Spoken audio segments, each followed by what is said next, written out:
Okay, it's the 1st of February and that's new project day. So I've assembled here what I think I'm going to have a go at the main projects for this particular month.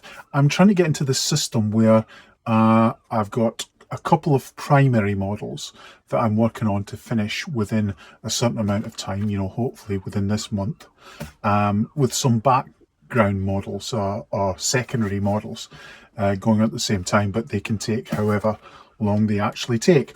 So let's quickly just look through this little collection that we've got here, kind of in chronological order, because there's been a couple of these that have been on the back burner for quite some time now. So let's start with this little pile here. I'll just get rid of some of this stuff. There we go. Just pop that down here. There.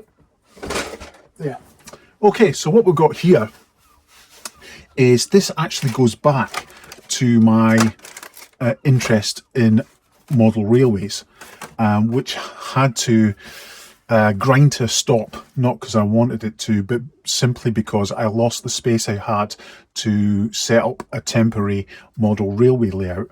I'm so stuck for space at the moment that I just completely lost the small amount of space that I had to set up my trestle table where I could have a small temporary layout. So that kind of hindered my whole progress with the idea that I had to make a small Japanese layout. But having said that, I'd already started several projects which I really am keen to follow through on. I just didn't know how I was going to do it. Anyway, I have a cunning plan.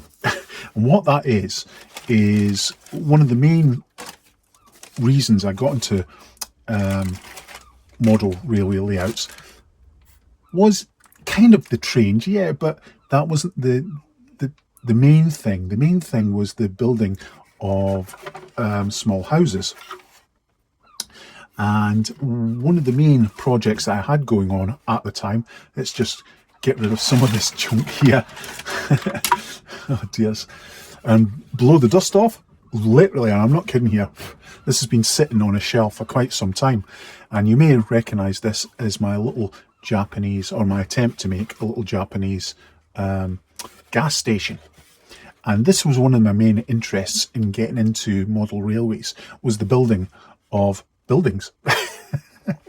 I just love the idea of making it a miniature village.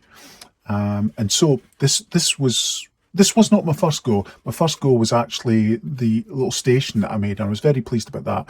And I wanted to have a go at doing a 1970s era Japanese gas station. So I kind of like put this together, and I did okay, I think. But obviously it's on this rectangular base, and the idea was this was going to, I had a space earmarked on the layout where this was going to go. But of course, I no longer have that layout, so what am I going to do with it? So my cunning plan was this. I'll make these as stand-alone dioramas. So I can still continue on with the building of buildings, but I'll just make them little self-contained diorama models on their own. So this is rather a large one because it's got a rather big base to it, but what I'll do is I'll fit this to a rather thicker baseboard here, so it's set up like a little diorama, and then I can complete this and then pop it on my display shelf. Yeah, it's strange because I had all the parts here, as you can see, all the parts assembled to actually finish this off. The stage I got to was I was just about to start doing the road markings on here. That's why it was pretty bare. The lines for the entry into the garage and the exit, and the stopping lines, and some car park lines on there. That's the stage I was at before going on to adding all this stuff. I've forgotten I'd completed all this stuff. Things like little equipment shelves. These are half painted, which were going to go in this backyard area here. I was going to do like almost like a little junkyard. I'd even built the interior of the garage itself with a lift and all the tools and things like that. I even had a small car that I could put up on the car lift like this. So a lot of the work is actually being done.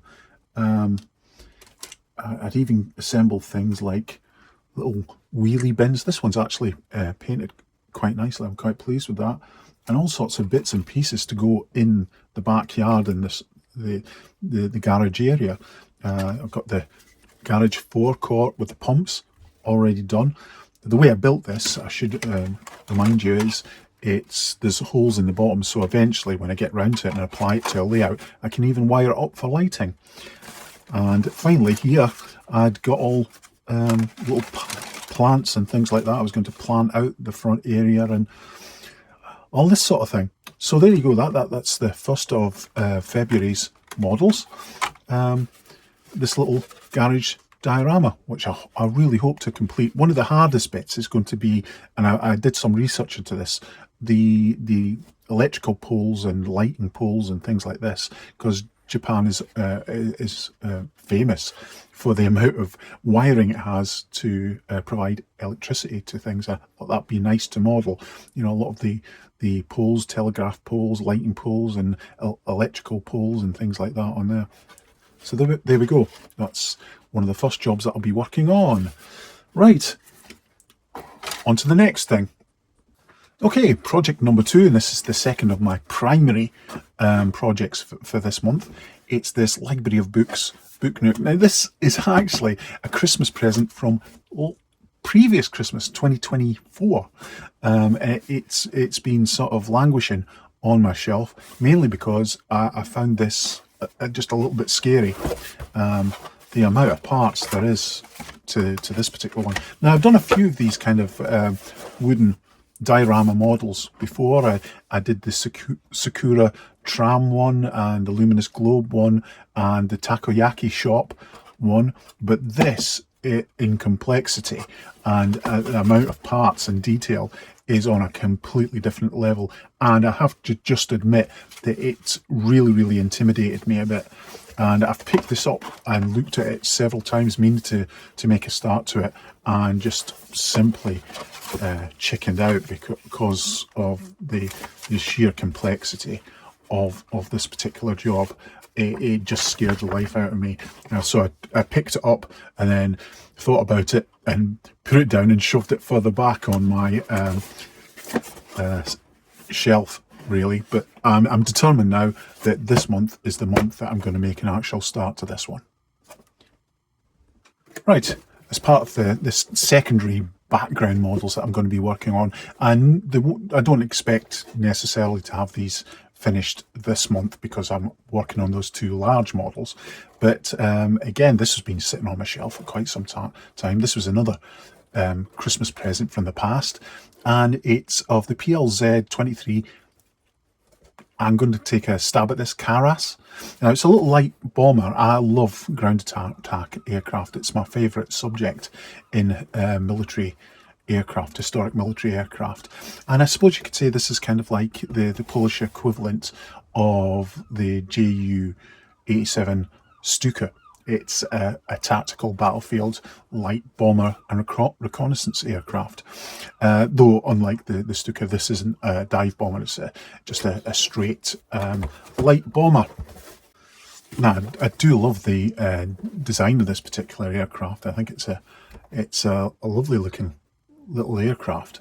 But like the British Fairley battle, it rather unfortunately came a cropper against the might of the Luftwaffe, and this kind of idea that this light bomber could protect itself with the small defensive guns that it had without fighter cover and go into battle turned out to be a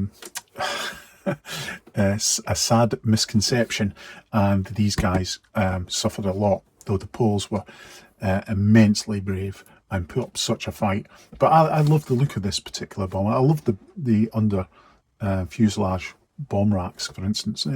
It's a fairly big brick kit, 586 parts.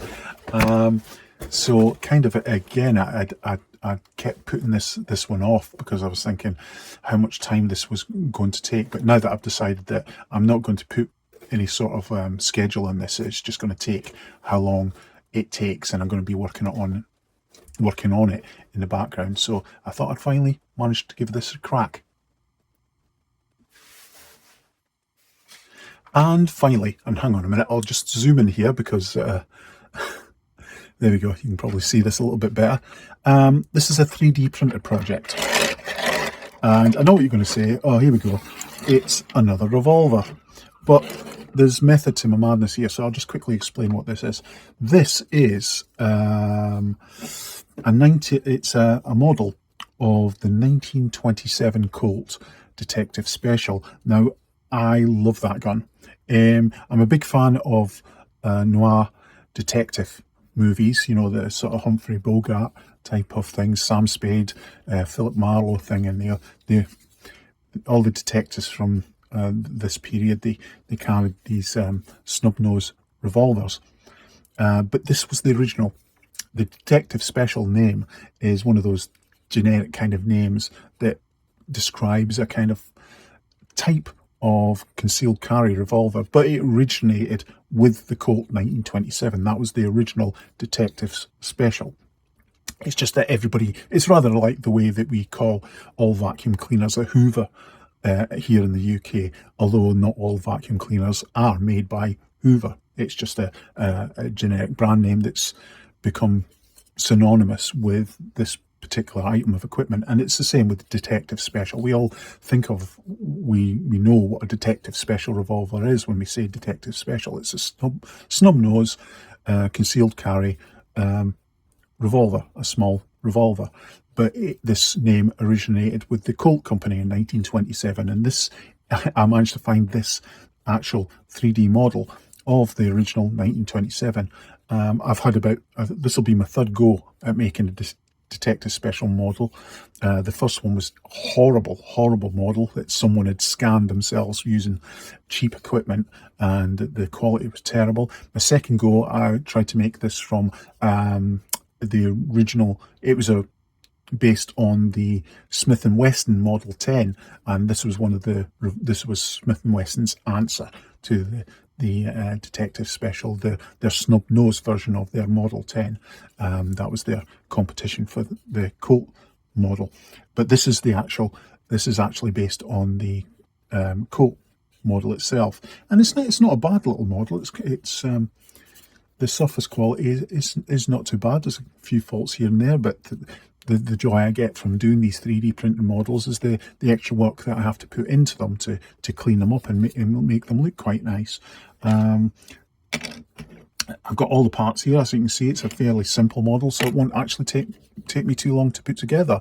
I'm going to try the Wood Effect PLA to 3D print the wooden handles again, because that was so successful on my Blade Runner model, and hopefully this will turn out to be quite a nice little model that it can turn into a display piece. I'm quite surprised actually. I haven't measured these. This is just a quick aside here. I haven't measured these fake shells.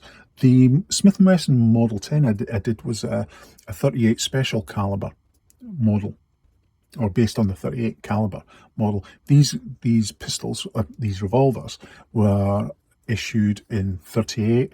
A lot of police forces in America used the 38 or 38 special caliber, but they were also released in 32 caliber. And when I saw this, when I printed it out, I thought, this looks rather small. That doesn't look like a 38. And I'm just wondering whether this is based off a 32 long cartridge. I'll have to measure this up to double check, but looking at it and comparing it to the Smith & Wesson that I've done, this does look quite smaller, and I think it is a 32 caliber version of this revolver. So there we go. That's everything. It's on the workbench. I hope there's something there that'll interest someone. I do appreciate you hanging in there with my eclectic model making adventures. Cheers. Thank you ever so much.